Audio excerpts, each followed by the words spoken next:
నంద్యాల జిల్లాలోని ప్రముఖ పుణ్యక్షేత్రమైన అహోబిలం మఠంలో వివాదం చోటు చేసుకుంది. స్వామివారి లడ్డూ ప్రసాదాల తయారీకి అవసరమైన సరుకులతో వస్తున్న ట్రక్కులను మఠంలోకి వెళ్లనివ్వకుండా కొందరు వ్యక్తులు అడ్డుకున్నారు.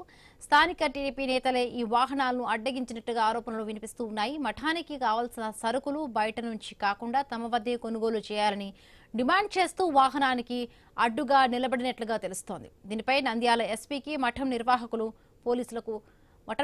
పోలీసులకు ఫిర్యాదు చేశారు.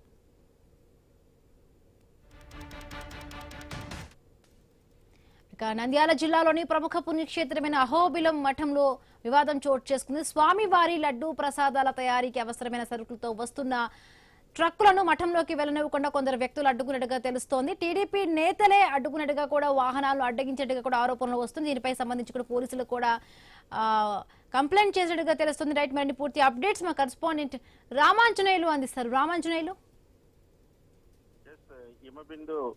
ఈ నంద్యాలలోని ప్రముఖ పుణ్యక్షేత్రమైన అహోబిలంలో లడ్డు తయారీకి సంబంధించి సరుకులని కాంట్రాక్టర్లు సప్లై చేయాలనే ఒక ఉద్దేశంతోనే ఇవాళ మఠంలోకి వెళ్తున్నటువంటి లారీలని అడ్డుకోవడం జరిగింది.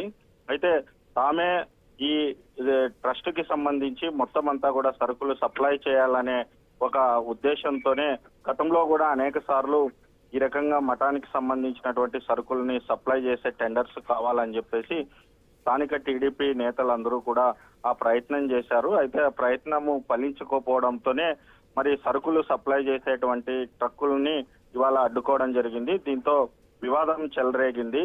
ట్రస్ట్ కు సంబంధించి అంటే టెంపుల్ కి సంబంధించినటువంటి అధికారులు సిబ్బందికి అక్కడ ఉన్నటువంటి కొంతమంది టీడీపీ నేతలకి వాగ్వివాదం చోటు చేసుకుంది. దీంతో పోలీసులు జోక్యం చేసుకొని మరి పరిస్థితిని విచారిస్తున్నారు.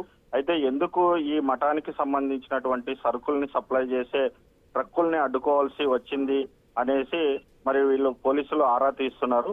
అయితే దీనికి సంబంధించి సరుకులు తామే ప్రభుత్వం మాదే ఉంది కాబట్టి మేమే దీనికి సప్లై చేయాలని చెప్పేసి వాళ్ళు చాలా రోజుల నుంచి కూడా దేవాలయానికి సంబంధించినటువంటి అధికారుల ద్వారా ప్రయత్నం చేస్తున్నారు.